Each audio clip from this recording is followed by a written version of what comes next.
ترتیب سے ذمہ داری دی ہے اللہ تعالیٰ نے، یعنی پہلے ایک شاخ کو ذمہ داری دی تاکہ وہ یہ فریضہ انجام دے، پھر دوسری شاخ کو یہ ذمہ داری دے دی. ایسے ہی جیسے پہلے ایک کو پیغمبر بنایا پھر دوسرے کو بنا دیا.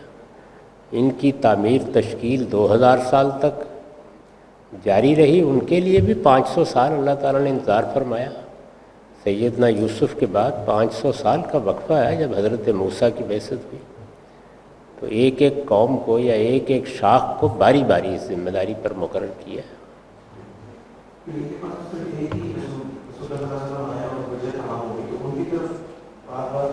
اس لیے کہ وہ ذمہ داری کو انجام دے رہے تھے اس وقت، ان کو تو ایک ایک قدم پر رہنمائی کی ضرورت تھی. ان کو صرف اپنی تشکیل تک محدود رہنا تھا، اس کے لیے جو ہدایت تھی وہ بہت کافی تھی. اور ایسی جگہ آباد تھے جہاں خارج کے یا باہر کے اثرات آسانی سے نہیں پہنچ سکتے تھے.